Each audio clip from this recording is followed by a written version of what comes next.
Well, hello, ladies and gentlemen. Welcome to another video from Byte Gaming. I am the majestic Snare without a face, and my co-host is here. It's Lee. Also faceless. Lee, the sodden, soggy bag of nasty internet-related gaming news. I don't know. Faceless in XCOM 2, that big sort of melty dude with the claws. Well, that's a good way to start the tone of the podcast. I hope everybody is having a good day today. This is our second one of recent times, and we enjoy doing them. So fuck you. Yeah, it's because we ran out of video ideas, so we'll do a podcast instead. Well, it's not quite that, but it's a close approximation, definitely. So we've got a few bits and pieces of news that we wanted to talk about, bits and bobs that will be of interest to you, and there is the signal to begin the podcast.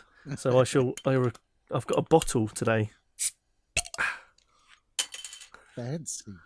Yeah, it's a complex, smooth and chocolatey stout called Dark Side. Oh God, you should be down the greenhouse with that, mate.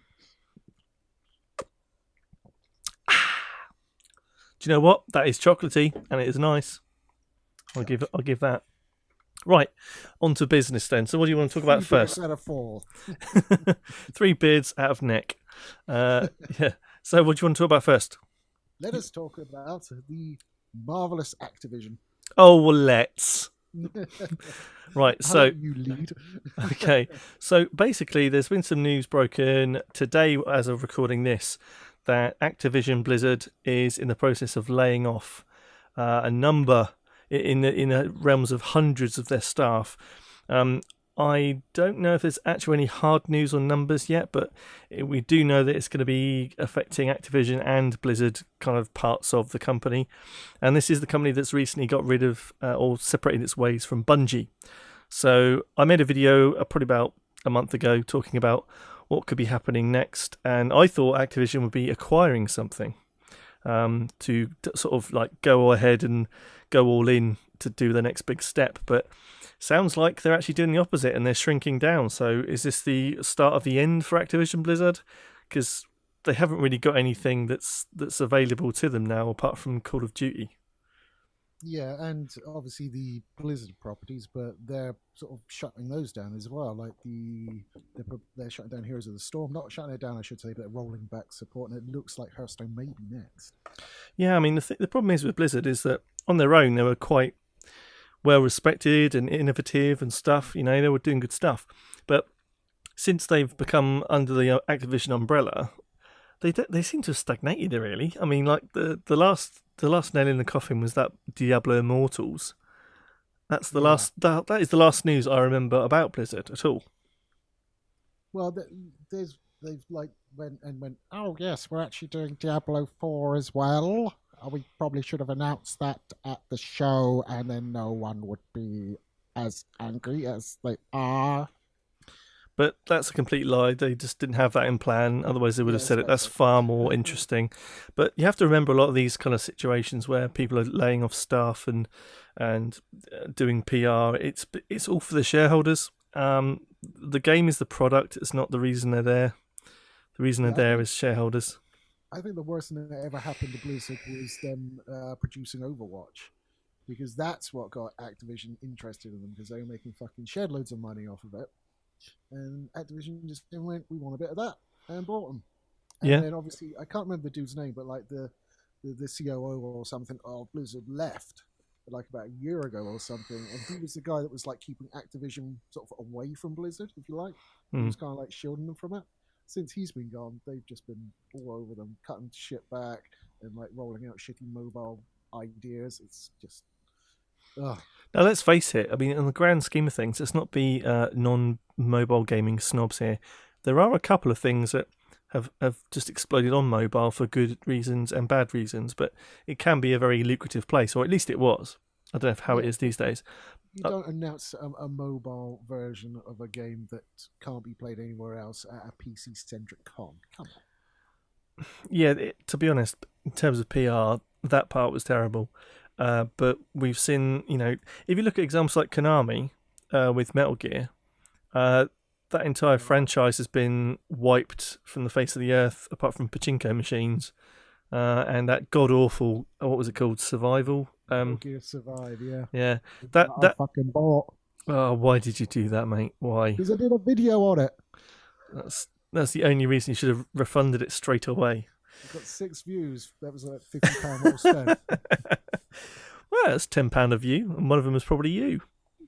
And Dad and you, so yay. Exactly. So 3 people enjoyed that. So it's 20. Should I just give you 20 quid and just be done with it? You should just give me 20 quid before I bought the fucking game. No. I wasn't going to help you and feed that habit. So yeah, so if you give me 20 quid, I could buy an extra save slot. How about that? Ooh, that sounds like a deal. Like you're ever going to pick that fucking thing up again. Nah. But Activision Blizzard, I think the situation that we're going to see from them is obviously more details will probably be out by the time this video goes up. But certainly, I think it does sound and feel a bit like the end or the beginning of the end for them. I don't see what else they're going to be able to pull out the bag. There's nothing about them that screams next big thing or next generation of look what we can bring to the party. It's I know it's bad when they're starting to offer voluntary refunds on Guitar Hero. But you wouldn't do that if you're in the last death throes of a company. You wouldn't care, would you? Yeah, exactly. They don't fucking care. They're just like, whatever, man. We're dead. So maybe. Saying that, we've been saying the same thing about EA. Not to this extent. Well, they managed to pull a rabbit out of their backsides, didn't they? They did. Bring it on to the next part. Nice segue. I know, it was good. Yeah. Go on then. It's the thing neither of us can remember the name of. What, the Apex Legends? That's the one. I can remember quite fine, thank you very much. Well, you remembered Apex, I remembered Legends, so we sort of smushed it together and made ourselves look clever. Or at least competent. It's a real... I mean, I haven't played the game, and I don't think you are going to be playing it either, right? Battle Royale game. You're not really your bag. Not at all. But it's just it's doing the Lost version. If you remember that series from 2004, for the benefit of our listeners, not you, because you know exactly what I mean. But the word bucket, it's Apex Legends. It doesn't, to me, feel like anything. It's like polar bear, smoke. We'll put that in this week. It doesn't really have anything. I mean, the game apparently is really good, and people are loving it and having a great time with it, and people are just absolutely shocked that EA are releasing a AAA game of this quality in the fucking shadow of stuff like Battlefront 2 and all of their other kind of monetized to buggery games they've brought out recently. Yeah, it's probably one they weren't actually paying attention to. They were probably like so keyed into like Anthem and Battlefield and all that. These little developers that they got working on this project probably just got on with their fucking job. Well, I did see a Jim Sterling video recently, and he was talking about the quote from EA. I did a share investor call update thing where they just talk about the performance of the company, and I think it was EA talking about the fact that they were going up and releasing against games or in the same region as Fortnite and other games that had been such a success at the same time, and that's the reason they only made something like a couple of billion out of it. It's just like, whoa, so that's bad. Okay, fair enough. Yeah, they just aren't happy unless they sort of increase year over year. They don't have like a good year and say we do really well there, but it's not normal. They go, okay, that's the new normal. Now we want to increase on that.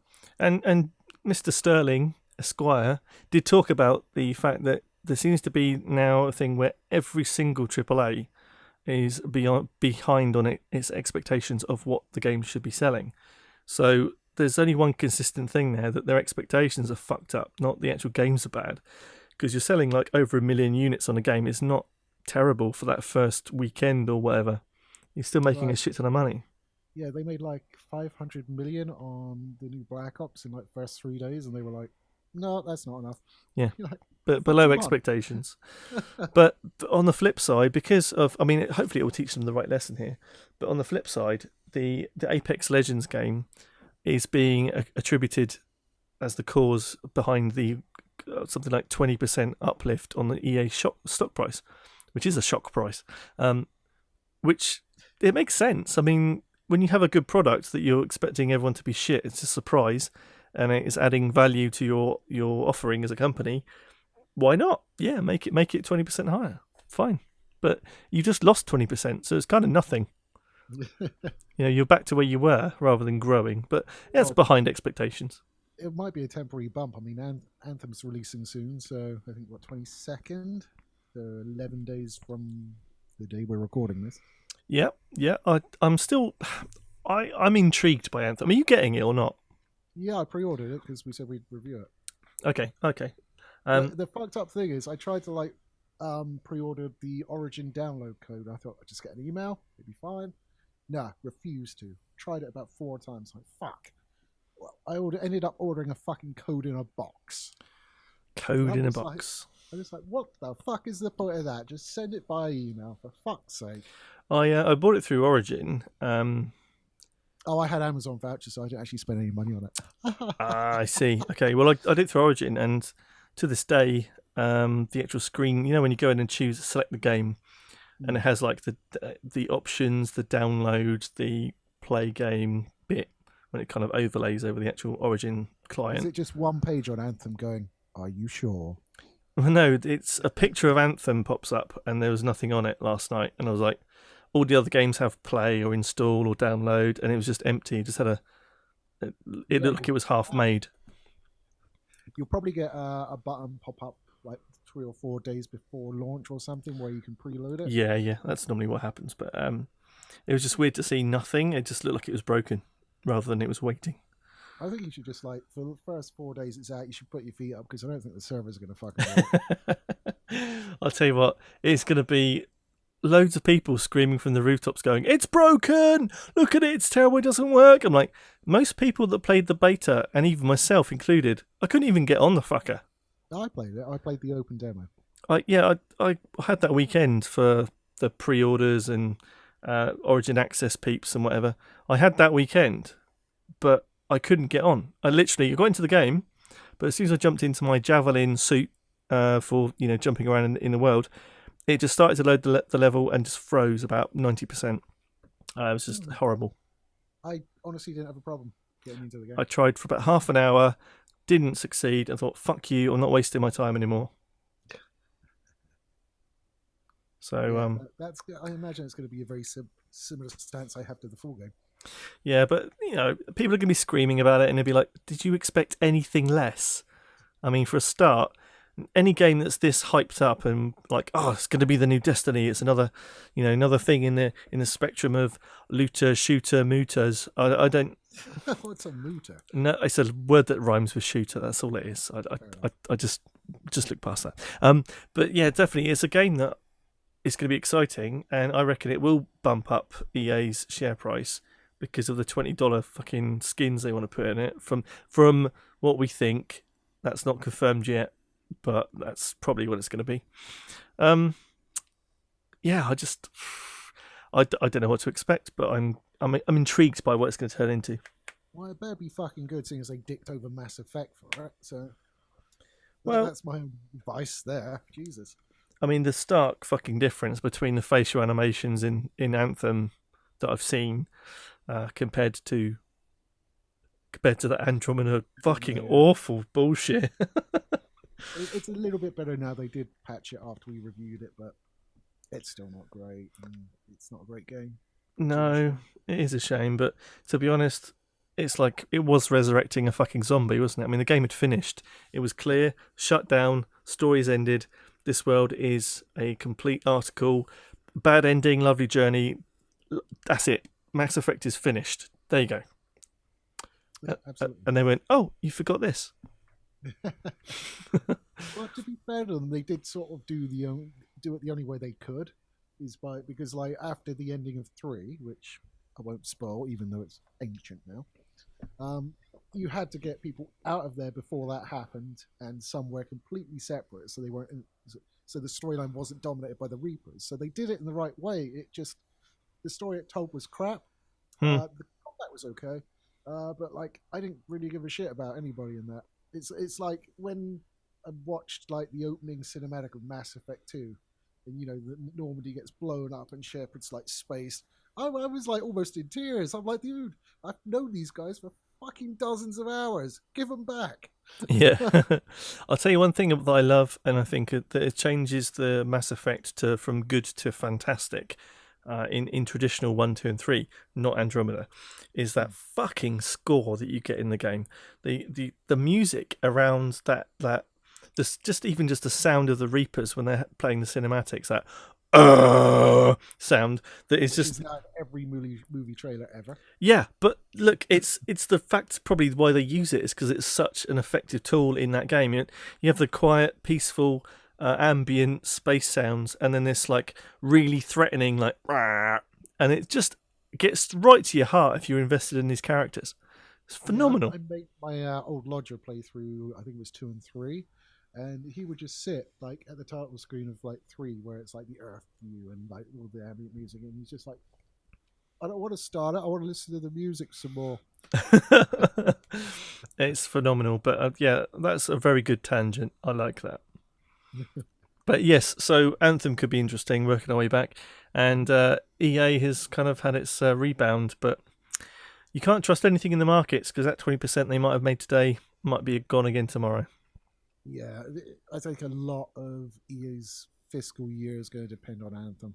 I really do. Yeah, well, I also think the first time they report earnings on the Apex Legends monetization, that will make a big difference too, because this is all speculation of value. So when you have a stock that is a new thing that's got potential value, everyone goes, oh, could definitely make some money on that. I'll invest in that. So the value goes up. When they actually announce things to say, yes, we made 500 quintillion billion million about this particular game, they might be expecting double that. So then they go, oh, it's not as good as we thought, and then the price will go down again. So we have to wait and see. But it's still news to say you lost 20% and now you back up 20% in a very short space of time. I just wish Disney were taking a different stance with them. But they don't care, Lee. That's the problem. Yeah, like, we're happy with it. They released 2 games that fucking... One almost destroyed the fucking game industry, and the other one was fucking boring and empty. And you're happy with that? What the fuck? Well, yeah, because going with somebody else is a risk, isn't it? They see it as a risk. Seriously? Like, do you know how much money they'll lose because they tried to put the loot boxes in Star Wars? They've already had to like say, oh yeah, well, actually, you said we didn't care about your stupid government telling us we couldn't put loot boxes in. We're taking them out. Well, it's not just that. That's on the EA side, but Disney paid, what was it, like 4.3 billion for Star Wars? Yeah, and they're driving the films into the fucking floor, so of course they don't give a shit about the games. Well, of course not. I mean, they've got a franchise they can't take chances with because it'll break the canon of Star Wars, but they can't be Star Wars because they're not breaking the canon. Pink Darth Vader. So we modded it in, you fuck.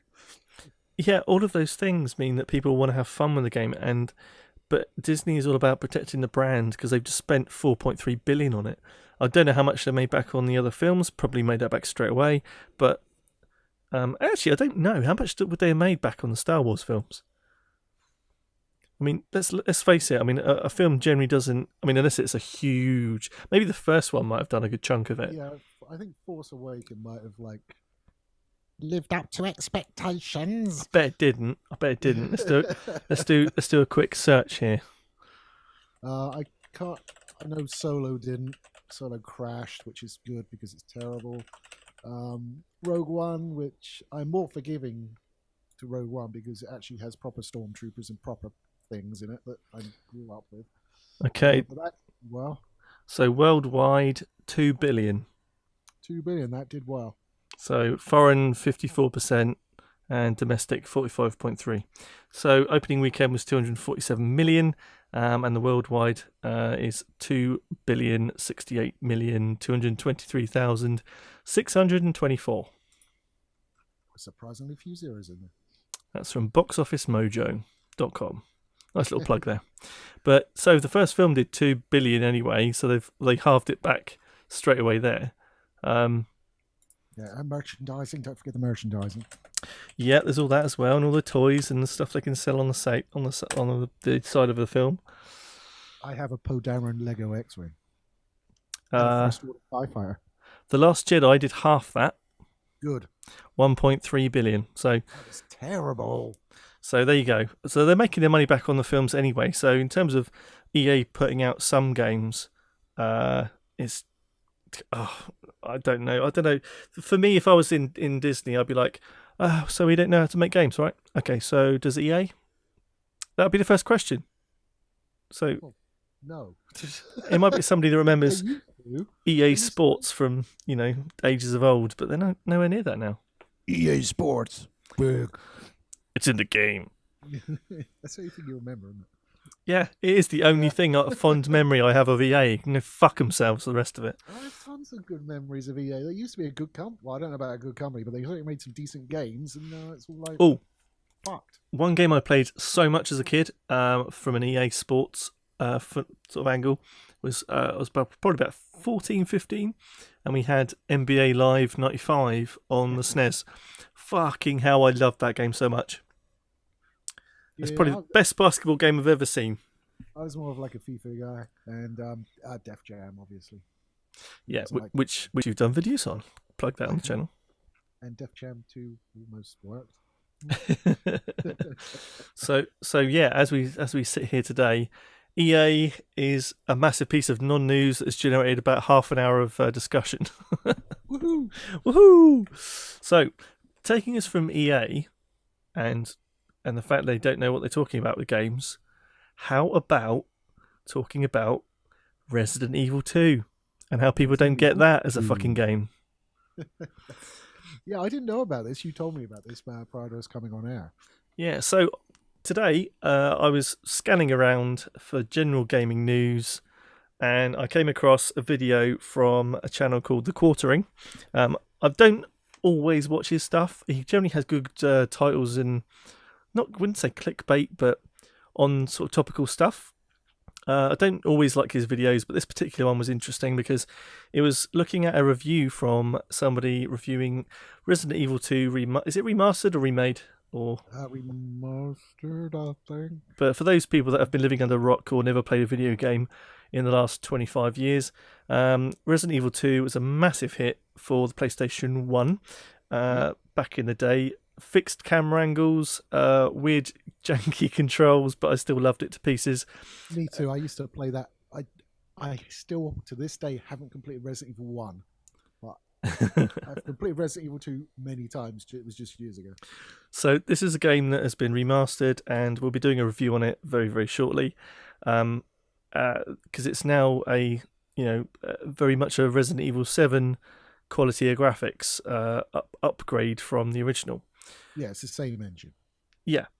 So we're looking at a game that's narratively 1995, and all the characters and plot points. I guess I don't know if it's exactly the same. It's been so long since I've played the original, and we had someone reviewing it with the eyes of a special, caring. Snowflake I did use earlier. But I think maybe it's coming from a very much more PC 2019 perspective.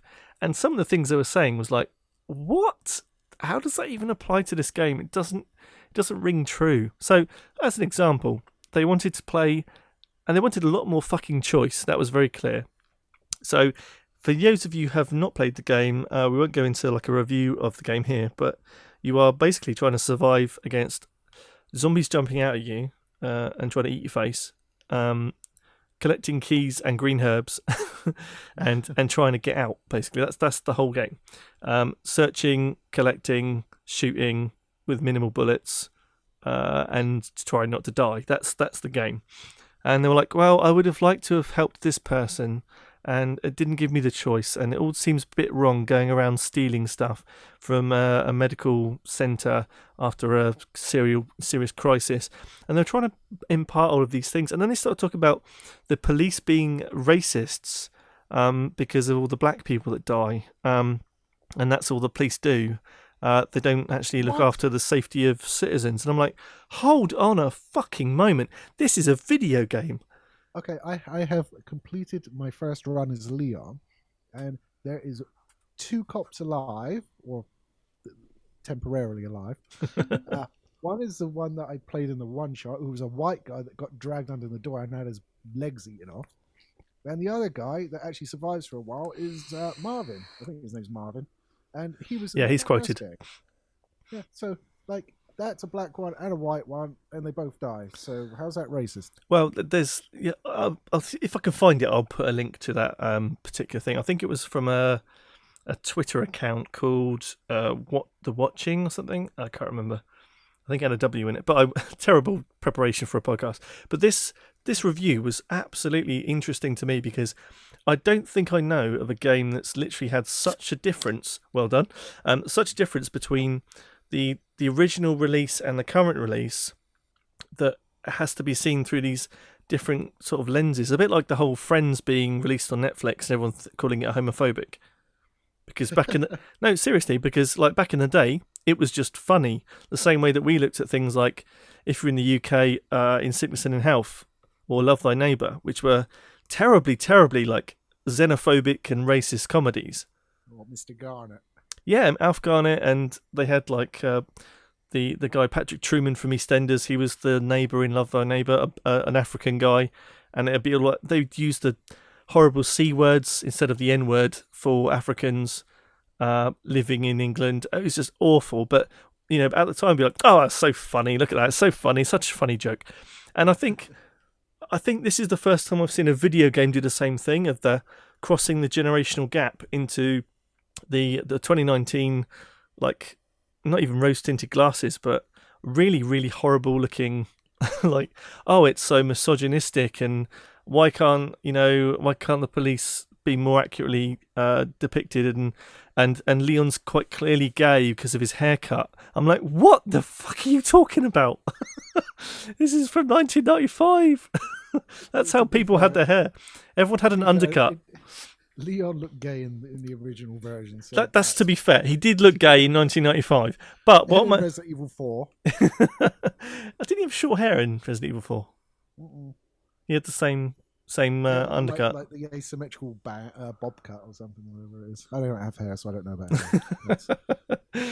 But my God, yeah, it was an interesting. I just found it fascinating that the difference of view. Because I mean, for me, I see that as, oh great, they're revitalizing an old classic, and not just like doing the Onimusha that they've done recently. I think that's probably part of the problem, though, isn't it? Because normally when they do these remasters, they just sort of smooth down the graphics, up the resolution, and you're putting me off with your vape in there. Sorry. Up the resolution and just use exactly the same game. Basically, it just looks a little bit better. I mean, they did that with God of War, because I purchased the God of War 3 HD remaster or whatever it was on PlayStation 4. Now it's exactly the same game, just looked a little bit nicer. I don't mind that though. They've changed a lot. Certainly the way it plays. It's because in the first version it was tank controls, fixed cameras. Now it's all over the shoulder like Resi 4. Mr. X is a big change as well, in that I don't believe he followed you about the entire fucking place all the fucking time. If I remember correctly, Lee, he appears on your second playthrough. Yeah, but in spots, doesn't he? He doesn't follow you around all over the place. Not consistently. He used to just jump out at me, and it's one of my fondest scare jumps, or jump scares even, that I've ever had. Yeah, I didn't even remember it when we were talking about like Resident Evil 2. I'm like, was there? You think of the Nemesis? But he carried on, didn't he? Because he was the new thing. But we can't talk too much about the story because we're going to do a review and ruin it for people. But I think like because it's so well done, and it's such an old game, people didn't play it, and they've managed to update it to the point where it plays well in 2019. They think like it's new. Yeah, exactly. It's basically like a new Resi game for most people. It's like, oh, this tone is terrible. Yeah, but about misogynistic. I mean, what about those poor white trash families that Resident Evil 7 shat all over? That doesn't matter, does it? Because they're white. Oh, fair enough. I forgot. And look, I'm not going to turn this into a race thing at all, because that sounded really, really fucking white supremacist, didn't it? That was like, oh, they don't care about the white people. Fucking wasp. Oh, Jesus. What I meant to say is that in a new game, if it's developed in the current kind of climate, there are things that people probably won't discuss and talk. I mean, games like Hatred that you reviewed ages ago, like that's a, in terms of tone or content, it's probably a horrible thing to try and tackle about just going around murdering innocent people, because at the time there's lots of shit flying about murdering innocent people. Yeah, but I mean, it's like that was so overblown. I mean, there are tons and tons of games you can do that in. It's not like the aim of the game. Okay, I'll give you that, but like you can still murder fucking hundreds of people. Yeah, pretty much. And I think the interesting thing is that whole debate's kicked off again in the States. Have you known? Oh, what the syntax is that? Yeah, the fact that they are trying to do another link between video games, violent video games, and real life violence, and not talking about guns and not talking about anything. But you guys in the States, we in the UK we don't have this like absolute massive boner for firearms that you seem to have in the States as a generalization. I quite like guns. But we certainly don't have the same like viewpoint on them. We don't have a constitution that enables us to have the right to bear arms or anything like that. So from my perspective, it's like the violence isn't coming from video games. It's been effectively disproved and made a sort of a moot point anyway for a number of different reasons over the years. And the last guy that tried it has actually been done for fraud. Completely unrelatable, but just shows the kind of character he is. As preaching from the rooftops and then being sent to prison for fucking fraud. So fine. Is that Chinese guy? Mr. Lee, is it? I can't remember. Something like that. Yeah. Yeah, I do remember seeing something about that. But I think I watched a comedy show like years and years ago when I can't remember the name of the movie. Woody Harrelson and Juliette Lewis. Come on, save me. What, Natural Born Killers? Natural Born Killers, there you go. When that was out, and people were going, "Oh wow, it's encouraging people to fucking take their shotguns." People are a little bit crazy, take their shotguns and go on spree killings.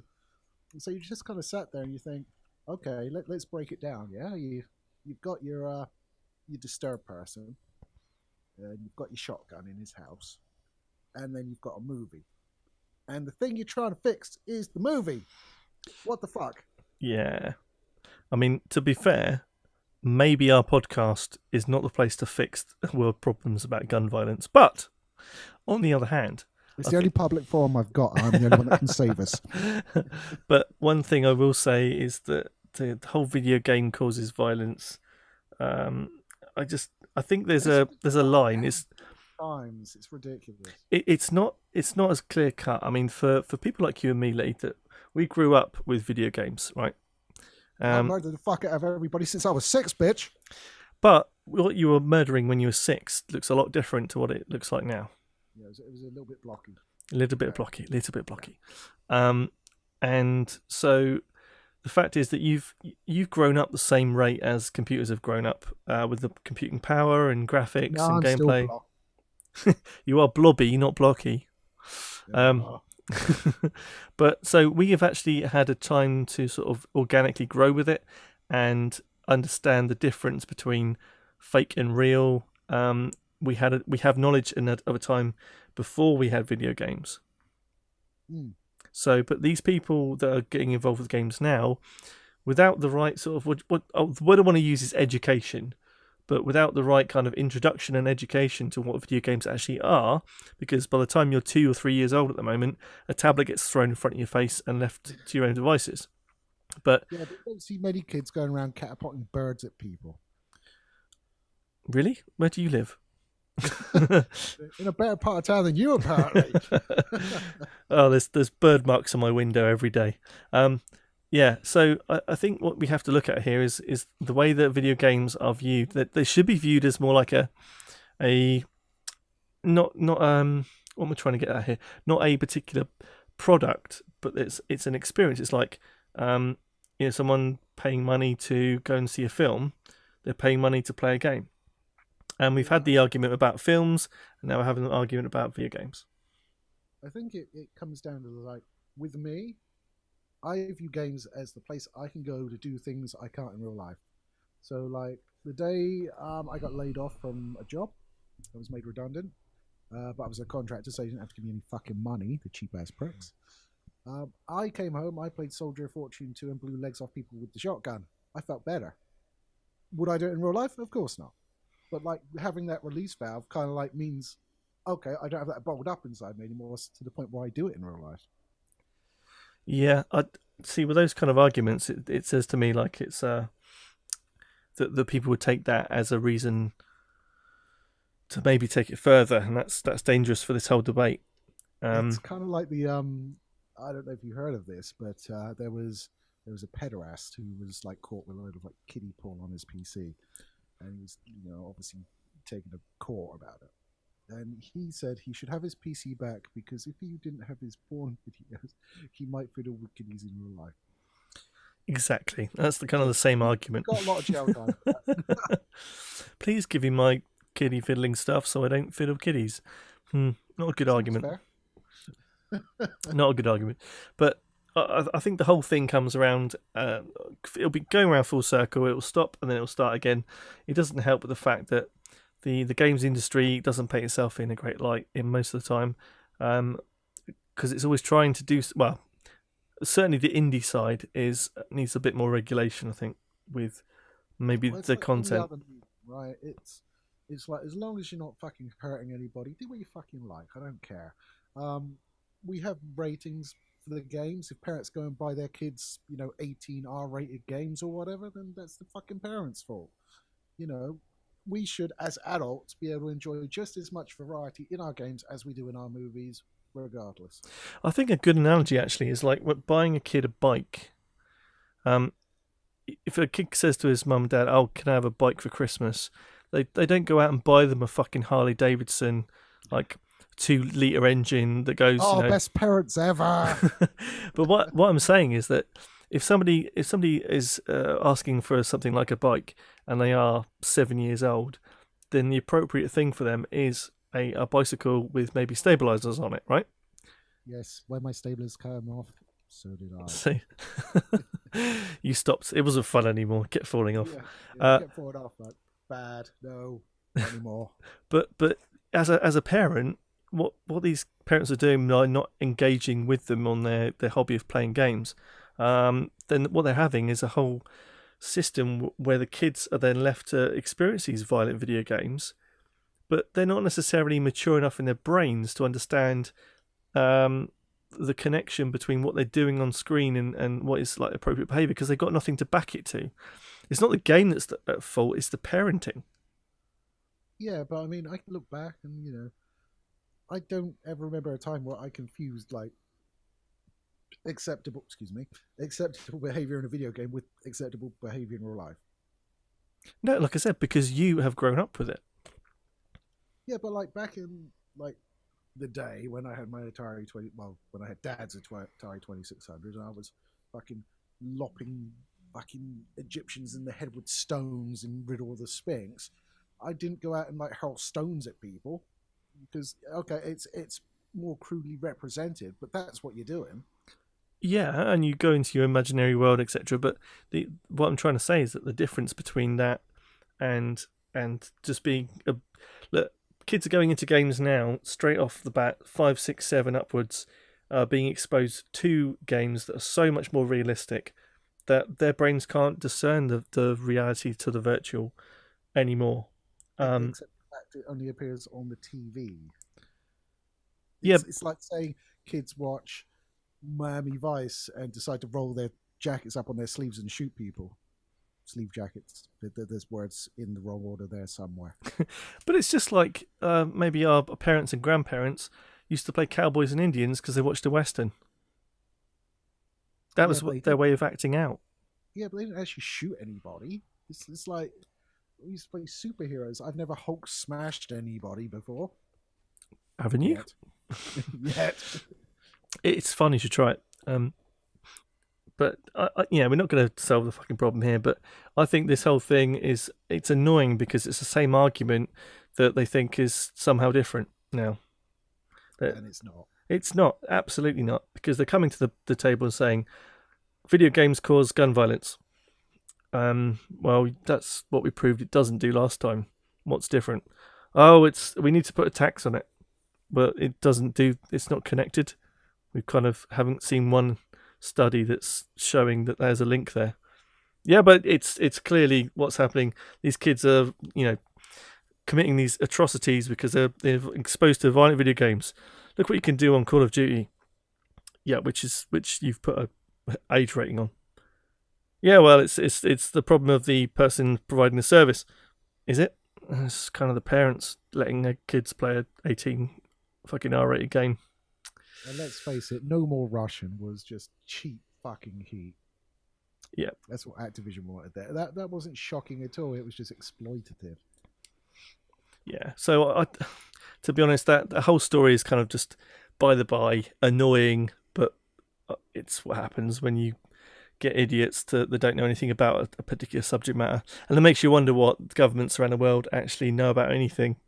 If something you're passionate about and I'm passionate about, we should all be governed by Norway.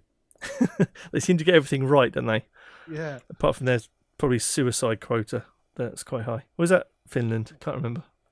Might be Norway. It's somewhere around there, or Switzerland possibly. So they're so good, they're just as bad on suicide.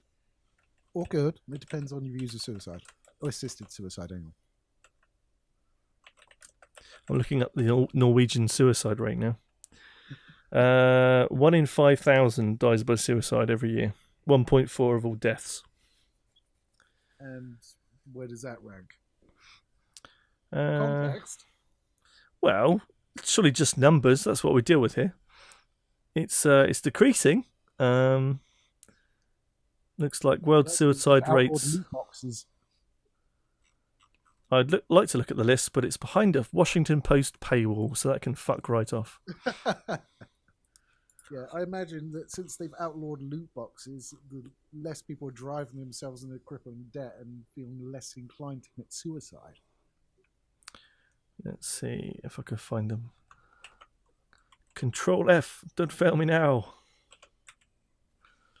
Okay, so Norway is number 74 in the world list of suicides per 100,000 people. Where are we? Bound to be higher, surely. We might have caused half the people listening to this podcast to do the same anyway. United States is 34, so that's actually better than Norway. Oh, so it's like, okay. No, I was like imagining like 74 was like, because it was quite low. I didn't realize like number one would be like, I don't know, Somalia or whatever. No offense to Somalians listening. You have wonderful pirates. I cannot find us anywhere. The United Kingdom, 109. So we're worse. We're worse than than Finland. Sorry, Norway. I'm confused. No, as in the higher numbers. Hold on. You're confused. We're all confused. I'm really confused now. I thought this was going good, but it's suicides per 100,000 people in 2016. So the worst place for it is Guyana with 30 people in 100,000 dying. I was super close. So we're better than Norway, and they're better than the United States. There you go. Yeah, so stop shitting on Norway. There you go. But we're better than them, so no. Yeah, we also have to pay twice as much for beer and fags, I suspect. Probably. Don't get into that anyway. That's a whole different podcast. We have gaming things to talk about, not suicide. I'm so sorry, but that was an important fact I needed. Right, go on then. Take it away. Okay, I would like to talk about the Steam Awards 2018. Because, yes, the Steam Awards are come and gone, and we have the winners at my fingertips. I have a keyboard and everything. Now, I know one of these because I did see it quickly about the best game, but I'm going to try and guess the others. Okay, I will go from a list. The various categories, and we will see the nominees, and then Snare will try and guess what's won. Dun, dun, dun, dun. I might put some game show music over this bit. I don't know yet. Yeah, you'll probably sound equalise it badly and drown me out, which is probably for the best. Oh, by the way, just complete segue that's not a segue. Did you enjoy the skit? Oh, what, the Ace Combat skit? Yeah. Yeah, it was okay. I didn't realise there'd be a man that quite close behind me. It was kind of uncomfortable. I was hoping no one would notice that, so now you've made it really obvious, so that's your fault. Oh, no, it was really obvious.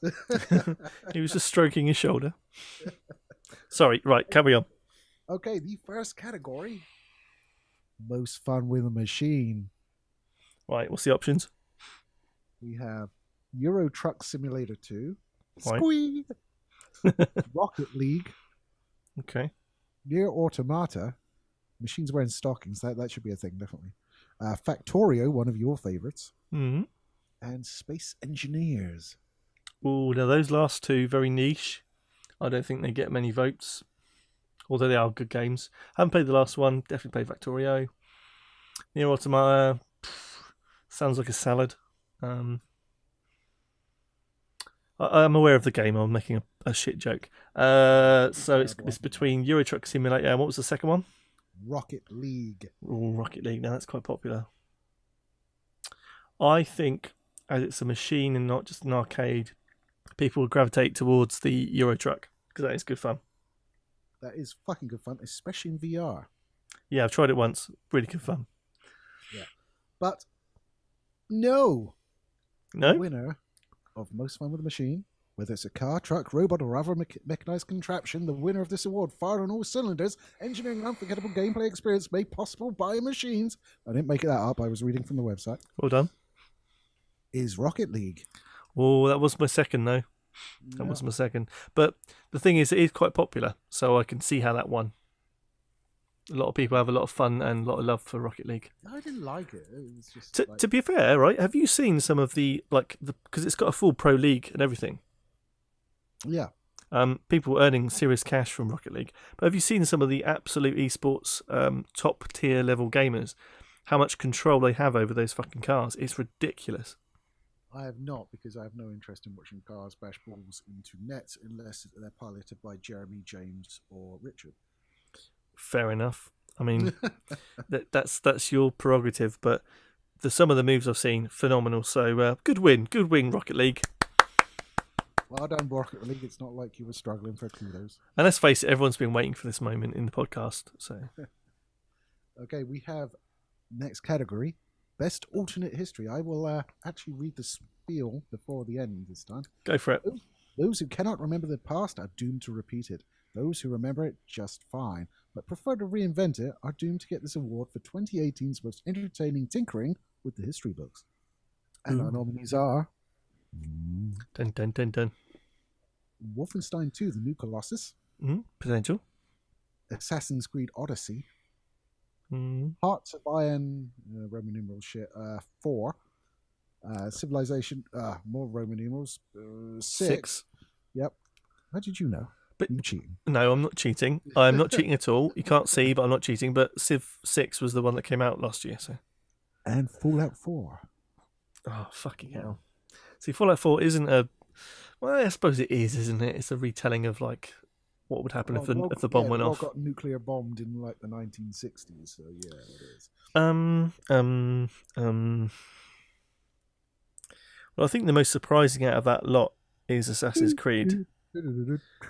But I think... I didn't even know what that third game was. What was that third one? Hearts of Iron 4, I believe that is a strategy game. I think SSI used to do it, the same guys that did the Gold Box games with D&D. Okay.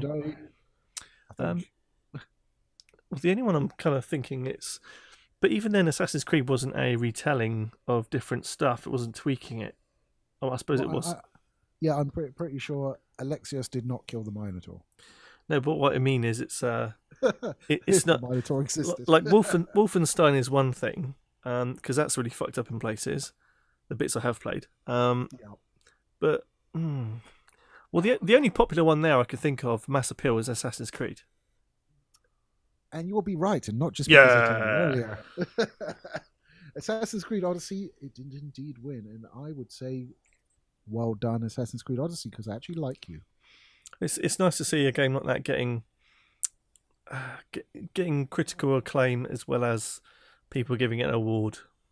Yeah, I think so, because I mean, I fell out of love with Assassin's Creed for a long time. You know how long. It's like, Peter North. Can you have longer than forever? Peter North? I can't remember. The porn star with the big cock. That long. Ron Jeremy. That will do. But, you have to take away, like, his paunch, don't you? Because it kind of, like, comes up round it. So imagine if he was a slim lad, my God, he'd be fucking amazing. Amazing. What's she like? He's fucking amazing. I don't know. She sounds good though.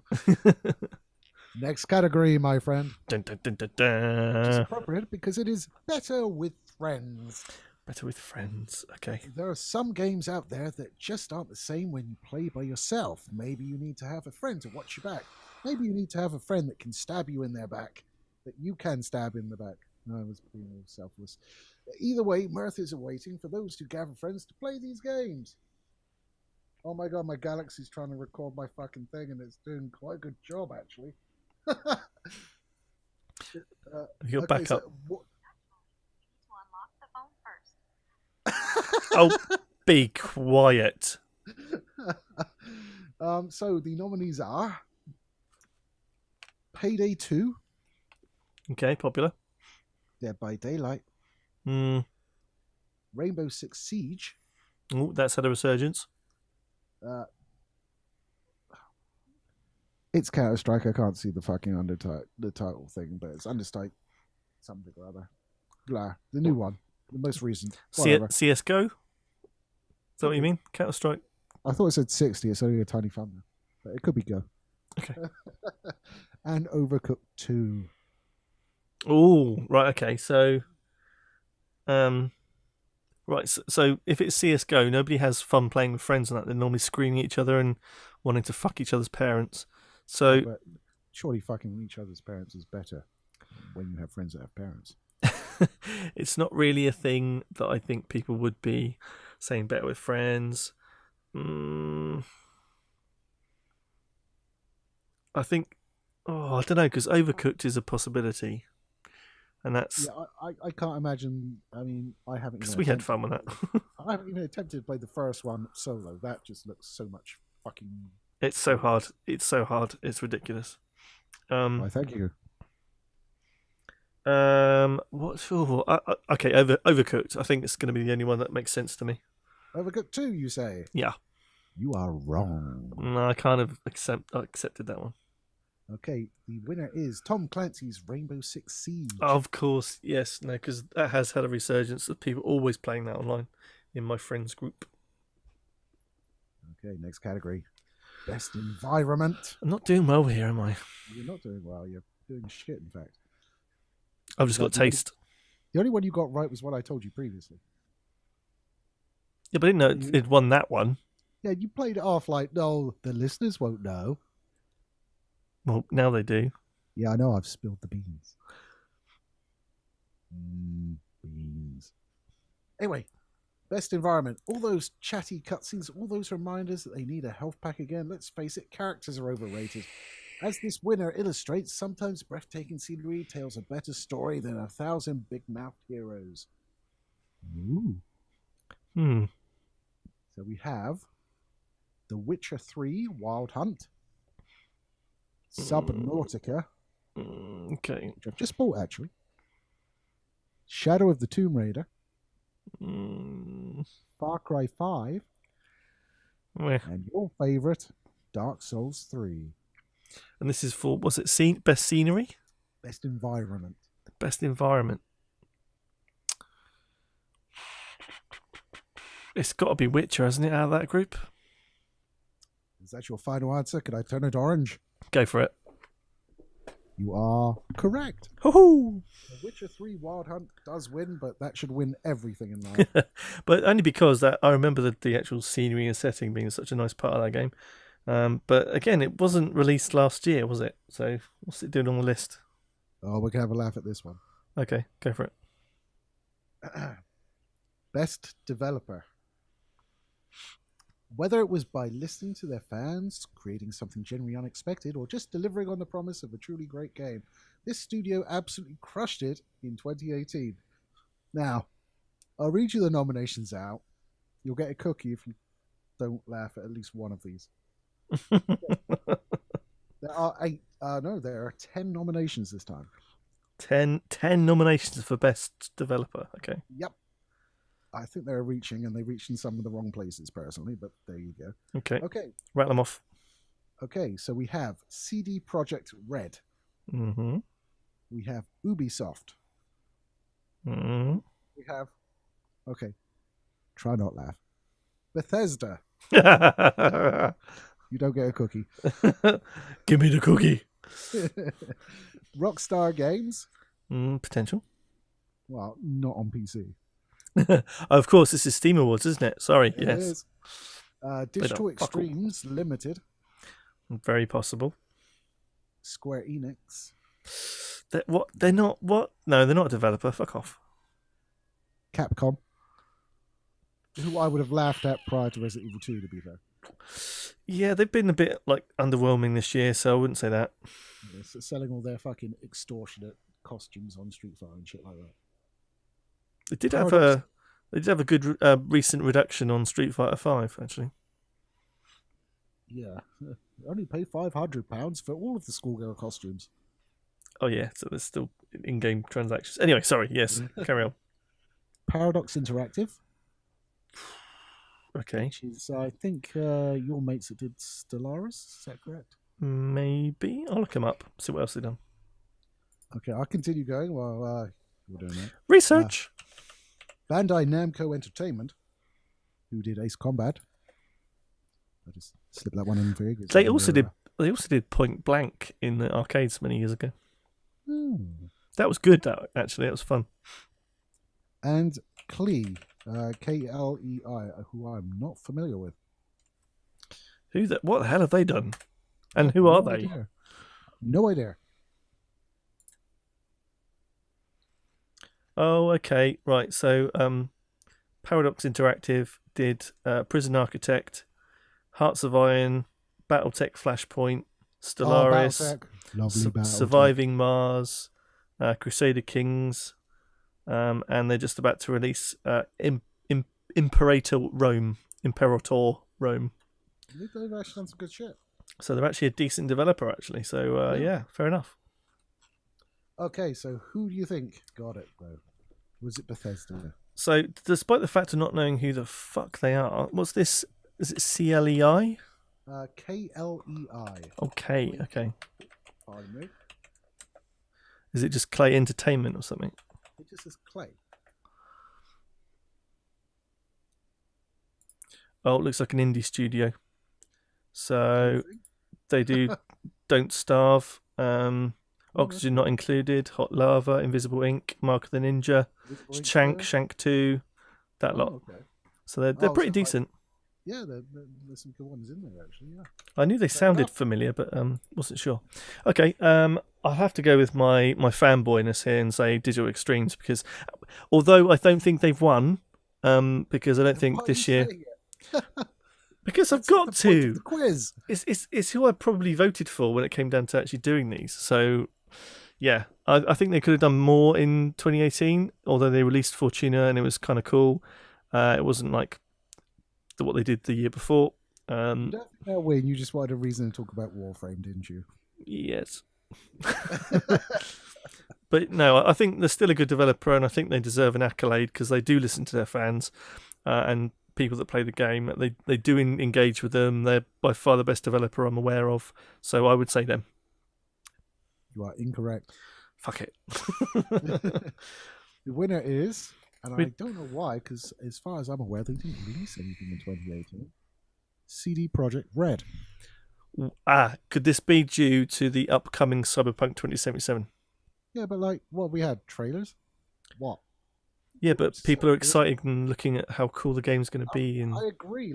They do fantastic work, and I'm really looking forward to Cyberpunk. But best of it for 2018, they didn't release a game.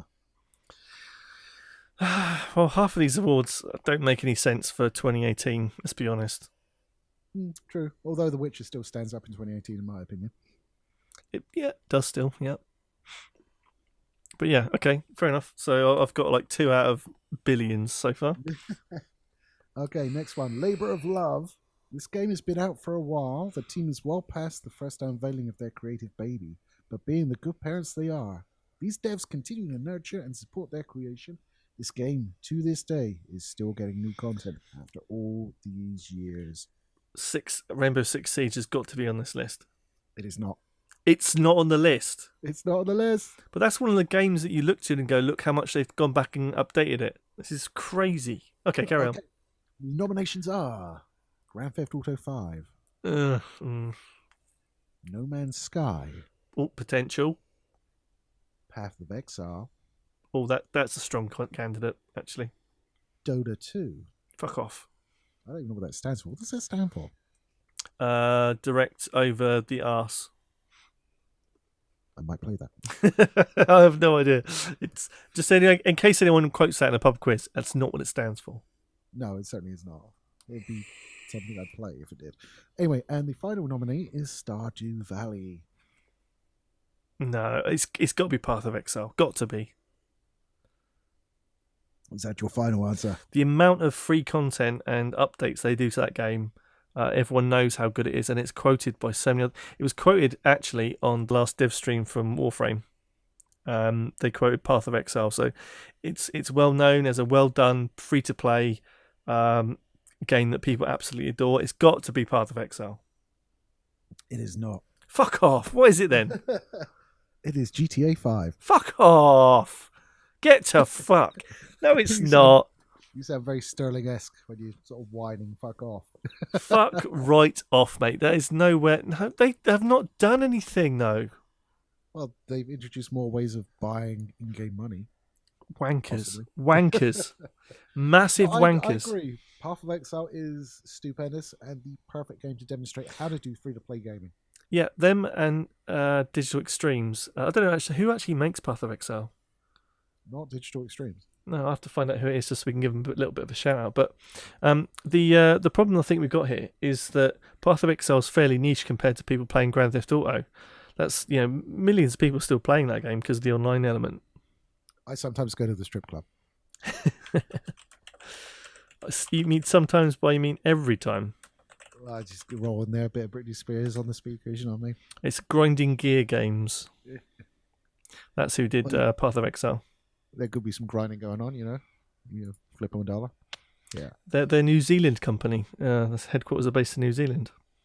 Yes, I was aware of that actually. In the blackest hole of my brain. And Path of Exile is the only game they've ever released. And the only one they'll need to. But they've been running it for 6 years. Yeah, and it's changed a lot as well. So Yeah. You are relevant in your response to that one. Anyway, next category. Go for it. This one's a bit niche. VR Game of the Year. Oh, VR Game of the Year. There's got to be there's going to be a Fallout on there because that's had quite a lot of look at for VR. Go on. Who are they? Well, I need to do the blurb first. Sorry. Professional. Oh. Professional. You did it again. Shut up. Maybe. VR is the Wild West of game design. It's a lawless land of emerging standards where pretty much anything goes. The winner of this award is not only hugely fun, but helps chart a course for the future of the medium. That is a very valid statement. Oh, can I talk now? No, shut up. I'm not doing nominees. So the nominees are The Elder Scrolls V Skyrim VR. Potential. VR Chat. No. Beat Saber. Niche. No. Fallout 4 VR. That's potential, I'd call it. And Super Hot VR. That's good, but again, quite a niche and short game. It's going to be between Elder Scrolls and Fallout.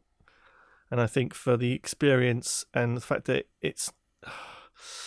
Oh, they're both Bethesda bollocks, aren't they? I'm going to have to go for Elder Scrolls. I think that's probably going to be more of a wowing setting than Fallout. So, Elder Scrolls. And your coin flip was correct. Oh, sweet. That's what, 4? 4 right? 3 right? 3, I think. Maybe. I'm keeping count, so whatever. But yeah, I mean, I haven't played Elder Scrolls Skyrim in VR. I've played Fallout 4 in VR and Superhot in VR. Superhot is fucking exhausting in VR. Jesus Christ. Well, yeah, you have to move about, and that's why it wasn't going to win, because people like to sit down and experience VR rather than actually do stuff with it. Yeah, Fallout 4 VR's okay. It's a little bit janky, but it's okay. Wait, moving on swiftly. Okay, Game of the Year, which you know the result of already. But I do know the result, but let's be nice. oh man, this is a shitty list for Game of the Year in my opinion. I mean, it should be a game that's released this year, shouldn't it? Well, I think most of them are, in fairness. So, but apart from the one that actually won it. Anyway, the nominees are, which kind of gives away the nominees, but whatever. PlayerUnknown's Battlegrounds, Monster Hunter World, Kingdom Come Deliverance, Hitman 2, and Assassin's Creed Odyssey. You were so excited by that. Oh, Jesus. Jesus Christ, that came out of nowhere. Awesome now. That literally came from nowhere. That was insane. Sorry about that, listeners. I literally sneezed at the microphone. Sorry, headphone users, you are now dead. Maybe I'll cut that out, and it just sounded weird. You're commenting on something that hasn't happened, but I can feel. I can feel another one, but I'll try and keep it in. Right, so we know that who the winner is. That's what but she said. I'm surprised Kingdom Come Deliverance is on there as Game of the Year. Because it was terrible. Well, not just that, but because I don't think many people played it. I think certain people really liked it, but I think it was so niche in what it was doing. I think you had to be a special kind of fucking nerd to do that. I think that's coming from me. I'm sat literally underneath a Captain Kirk versus Gorn poster, literally in front of me right now. I'll just call them a nerd. That's how nerdy they are. Wow. I just don't know how it must be there to make up the numbers. Surely, I don't get it. But obviously, I can tell you who the winner is because I know this one, and it is PlayerUnknown's Battlegrounds, which surprised me immensely. It surprised me immensely as well because, isn't it getting its ass kicked by Fortnite and now Apex? Well, I thought that was 6 months in the ground, pretty much. The problem is that you've got. The way I saw it, when I was playing PlayerUnknown's Battlegrounds quite a bit, and Fortnite looked like the kiddie version, a bit safer for kids to play. Obviously, stories coming out recently in recent months that paedophiles are using Fortnite to try and catch kids, if you like, which is disgusting.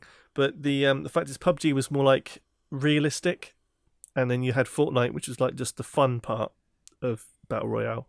And this latest one of Apex Legends, don't know how the actual game plays. Everyone says it's amazing, it's doing some good stuff, but it's a strong game. They were the kind of first ones to jump in and try this properly, I think, and full on. And it was an absolute phenomenon in probably 2017 rather than 2018, though. Yeah, well, I think towards the end of... when did Fortnite come out? That was... obviously not here because it's on the Epic Games Store. Oh, that brings me on to something I want to talk about very much. Well, yeah, we can talk about that. Of course, we can talk. We can talk about anything we like on our own fucking podcast. Okay, so that was the Steam Game Awards of the year. Most of which did not come out this year. I think Assassin's Creed Odyssey was the only one that actually came out this year, which is kind of strange, but whatever. Anyway, what I want to talk about is Metro Exodus. Oh, why not? Yes, I own Metro 2033. There's a number after it. There's Metro number. There you go. Yeah, I think that's it. Yeah. I own both of them. Never been super into them, but I've enjoyed them for what they are. And Exodus looked pretty cool. I wasn't massively hyped for it or anything, and you could pre-order it on Steam. And then about a month before it actually released, they took it off of Steam and made it exclusive for a year to the Epic Games Store. Which, I don't have a problem with businesses saying, okay, I want to make my product available just here. I think it's stupid, but I don't have a problem with it. I think you want to have your game available in as many stores as fucking possible. That's why Ubisoft doesn't rely on their fucking Uplay to sell their games. They have an Origin in Steam as well because they know they'll get more traction. But yes, a month to go, and all of a sudden you can't buy it on Steam anymore, despite the fact Steam's promoted it, have pre-orders on it, which will be fulfilled. They have promised that. I just think, yeah, you can choose where you want to put your game, but it's disgusting to do it like that late in the day. Just to pull that move. It's sickening. Well, it also sounds like that's not a last-minute decision from what things I've heard about the whole situation either. Well, if that's the case, it's even more reprehensible because they were purposely using Steam to promote their game to their bigger user base. Yep, that's business, bitch. the things that I've heard is that there are Epic Games like inserts into the physical copies. So in order to have that done, that would have needed a few weeks, if not months, to get that stuff into the physical copies, into all the distribution centres and whatnot. No, So you're right. That's what it is. But I mean, I was talking about the time frame of them actually announcing the Switch. Not Nintendo Switch, like the move to Epic. Yeah, I mean, I don't think it's a good thing. I think it's probably got serious concerns. Hello? Hello, Uh-oh. back. Sorry, Hello. Discord decided to stop working for me. Mm. Don't worry, still recording. It's all good. Hey. But yes, so I think the fact is that the stuff being done way in advance of that, it's quite clear that they were probably hankering out a deal with Steam and then Epic, and then decided, you know what, Epic are going to give us a bigger cut from the sales, because I think Steam takes quite a lot when it sells games on there. I think it's like 10-15% more, but it ratchets. Steam is like a sliding scale, so the more you sell, the less they take. Yeah, because they're taking more, so it's all going to be in their favour. But I think the whole point is that they're trying to not only establish not being just the Fortnite people, but having a platform that can rival Steam on the PC. But you've got to do a lot more than that. And if you're pissing off people that are going to have to use your store as an exclusive, it's just a problem. It's just a problem. Especially when you actually, I mean, I haven't got it installed because I don't intend to install it because they haven't got anything on there that I'm like, oh, must put another fucking installer on my PC for. But apparently it's pretty feature bare when it's compared to Steam. Apparently their refund policy is virtually non-existent. Yeah, and let's face it, it'd be the first time someone's tried to challenge for a long time. I mean, Uplay came about, Origins came about. You got Battle.net as well, haven't you, for the Activision Blizzard stuff, or the equivalent of, what's it called these days? Is it still Battle.net? No, it is not. It's like the Blizzard launcher. That's it. So you've got all these different stores anyway. Oculus Store as well is another one. Yep. But all of these different good old games. Oh yeah, Galaxy. GOG. Yep. And is it G2G or something? There's another one like that. Was that key thingy? I forget. Green Man Gaming, I think, something like that. Yeah. So there's lots of them, but the problem is that if you're going to piss off the gamers, it's not a great way to build your loyalty, is it? If you're forcing people to use you. I don't have to force people to use me. They use me all the time. I'm like their personal toilet. But I think that's what it comes down to, and I think the problems that you're going to encompass, or the backlash, is probably going to be short-lived, because these things generally are. People won't care. They'll be like, I like that game, I'll go have to play it there.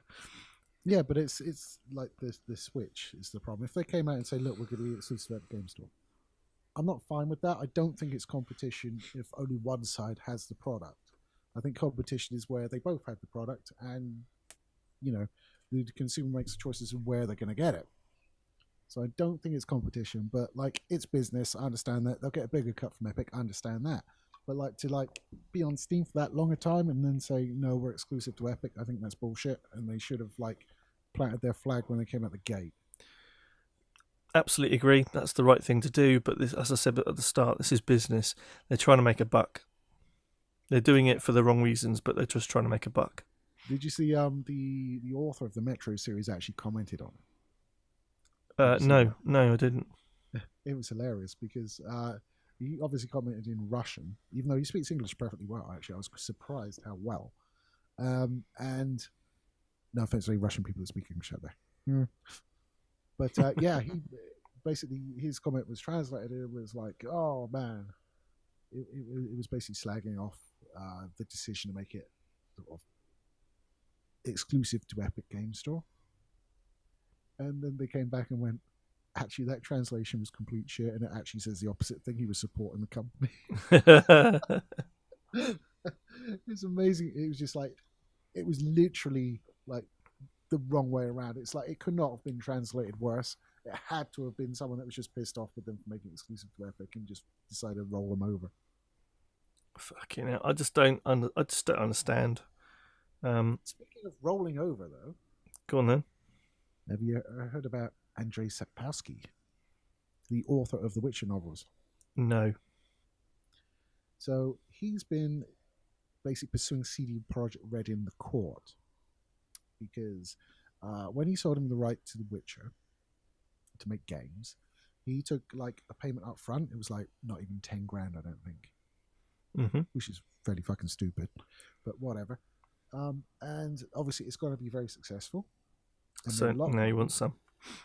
And now you want some. That's get to fuck. Sorry. That would be my response as well. But there is a law in Poland, where this is all happening, obviously, that actually says, well, if you sell someone the rights to something, it makes a shit ton of money, and you are due fair reimbursement for that money. Well, that's stupid. Why would you do it in the first place? Exactly. I mean, he could have chosen between a cut of the proceeds and the upfront payment, and he took the upfront payment. So, like, my response would be, you fuck off, but the law in Poland lets him do it, and they have had to settle with him. He's probably not getting all the money he wanted, but he's probably getting a large chunk of cheese. I mean, the thing is, they've got the game is fantastically successful and well loved. Right, the actual developer is well loved, so it just seems weird. The way that we work with that law in the UK or the US or anywhere else. It should go fuck off. It's like you signed a contract. I'm sorry, you signed a contract to say we could use this. You can't turn up and because we've done a good job and then cash in. It's unfair. It's unfair to the developer. I mean, CD Projekt Red, they do work hard, and the people that work for them work fucking hard at crunch time. Perhaps over hard in some cases. Yeah, absolutely. But they definitely produce a good product at the end of it. And for someone just to waltz over and say, "Oh, do you know what? I didn't mean that when I signed just to have like 10 grand. I want some more now." How could you run a business like that? Yeah, because any time someone could drop with just a massive fucking request for money on you, you'd be like, "Well, I have to pay it." Fuck. Yeah, it would stop everyone trying really hard to do anything good. So it's like, well, we paid this money, but if we do well, then he's going to come back and take some of our profit. So let's just make it moderately successful, maybe. Or just come up with your own ideas. Maybe it's a way to deter that kind of activity. Who knows? Poor old Henry Cavill better be reaching for his fucking wallet, eh? For what? Well, he's playing Geralt in the Witcher TV show. Oh, of course he is. I'd forgotten about the TV show. When's that coming out?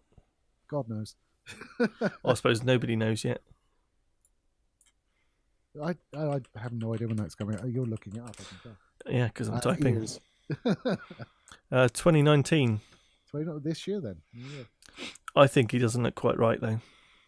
No, I don't think so. He needs more of a beard. And more of like a beaky nose. He's got like a two sort of parts nose. Yeah, Cavill's got a bum nose, if you know what I mean. It's got like a bum on the front of it. Well, at least he doesn't have like an Owen Wilson penis nose. No, he does have an Owen Wilson penis nose. That's the problem. No, he has a bum nose. Well, he's got that weird Owen Wilson bubble nose thing at the front. Definitely bubble butt penis face. That's what he looks like. Okay, well, ladies seem to like him. Well, that's all right. If it ever gets that high, both women listening to this podcast will be like, "But he's lovely." But I should have my penis grafted to my face. So I don't know anyone else that's apparently playing people in this 8-episode series. Yeah, I'm quite looking forward to see who's cast as Trish and Yennefer. Triss, what do I say? I can tell you who Yennefer is. Oh, go on. Anya Chalotra. Bless you. She looks maybe Italian Greek looking. She was in Wanderlust in 2018, and she's been in the ABC Murders. But is she fit? She's quite pretty. Is she going to look good in a black dress and stockings? Potentially, I can only see her face, but is she going to look good being fucked on a unicorn? Who knows? Time will tell. And the person who is playing Triss is Anna Schaffer. She was in the Harry Potter films. I don't know how to feel about that. Should I want to shag her, seeing as I've been familiar with her as a child? That seems wrong. I don't know. She played Romilda Vane in Harry Potter. No idea who that is. She was on Cuckoo TV series in England as Emma. No. And she's been on Hollyoaks. Oh, definitely Shaggable. In 2018 as well. She's in Hollyoaks in 2018. It's still going in 2018. What the fuck? Yeah, I don't think anyone really cares anymore. They just keep on making it till someone says no. So yeah, I mean that whole series might be interesting, but that's maybe a whole different podcast. Whose cast is Roach? We have to go to You're full actually cast. looking thus. I'm on IMDb. I don't think Roach is cast on there. Hold on. Has he got any other name? Roach. He's your horse. Oh, of course he is, you dick. Looks like Henry Cavill's nose. No. There's no casting for the horse. Oh, shame. I had several candidates I'd like to see in there. I've had some beer and I'm dying for a piss. So I'm not a fag. You've been vaping. Jesus Christ. That's true. But yeah, so that's been quite a fun podcast talking about lots of shit. To be fair, Yes, I think that was jam packed, full of action. it was. Just like my life isn't. It was a pod fest. That was. Podfest. Oh, that's Yeah. our convention name when we get really big. I thought it might be Bite Off, Ooh. or maybe like I don't know, Overcon. That sounds vaguely Nazi. Actually, yes, it does. So let's go with ByteCon, because it sounds like Bitcoin. ByteCon Yes, will be the new cryptocurrency of your choice. or not. But yes, guys, thank you for sticking with us to this 1 hour plus, almost 1.5 hours ish podcast. not. Okay, 1 hour and 15 minutes ish. I don't know. I don't know where it is. We've been recording for a little bit longer. That's because we were chatting and bullshit. So anyway, thanks for getting to this point in the podcast, and don't forget to leave us a comment down below about stuff you'd like to hear about on the next podcast. If you even like these kind of things, fantastic. If you don't, then fuck off. You probably aren't listening this far in. So if you are, that means you're awesome. If you don't listen to this, then you're a schmuck. Yes, and we both had your mum last night. And don't forget to drop us a like and maybe subscribe, become part of the Overbyte family, and subscribe and to get more awesome content in the future. And ring the bell, and then you will get all of our stuff shoved in your inbox like a Randy Roach horse thing. I don't know where I was going with that. Cavill's nose. Cavill's nose. There you go. Rammed in there like Cavill's nose. My God, that would be awful. Oh my God, if you got this far in the podcast, please note down in the comments the word Cavill's nose, and then we'll know you got this far. We can expect one person to do that. Love you, Rantom. I don't think he will. No, I don't think so either. As a complete side note, Rantor did a live stream on Twitch the other day. I caught it. I said hello. Did he? Yeah. Motherfucking traitor. He was playing Grand Theft Auto 5, which is quite amusing. But he So it's his instantly... fault. He's doing really well. He's got himself over 230,000 subscribers now. He's on his fucking way. Yeah, we should have more Nazi propaganda in our videos. But he had a stream like first one, let's have a go at this, and he had like 30 people watching him, the bastard. So and he was like, oh, I think I might do it on YouTube, might get more people. And I was like, yes, you probably fucking will. Yeah. Let's be perfectly honest. But well done to him. That's why you stream on Twitch. Exactly, I know my place. But yeah, I actually haven't done it in a while. It was nice when I popped on the other day and people were like, oh, it's Snare again, hello. And I was like, oh, that's nice. I'm not playing that rhythm thing that you all like. Fuck off. No, I'm not touching that again. But certainly it's good to see Ranton doing well. So just a little offside comment. Well done, mate. Carry it on. Yeah, friend of the show. Good friend of the show. Massive use of Nazi propaganda in his videos, but he was a Shaolin monk, so it balances out. Oh, so the fact that he's the only person I support on Patreon, does that mean I'm funding war crimes? Probably. We just don't know what they are yet. Okay, fair enough. When I find out, I might be horrified. But yes, guys, thanks for sticking around on the podcast. Lee, is there anything else you wanted to say before we call it a day? I love you in that special sticky way, everybody that got this far, and please tune in again. Don't forget, We release videos every Wednesday and Saturday now. So you can see our lovely smiling faces, not like this podcast, because Snare can't be asked about anything but the logo, as per usual. I'm smiling. But yeah, all I've got to say after that is take it easy, guys. Okay, love you. Bye-bye. Bye. See ya.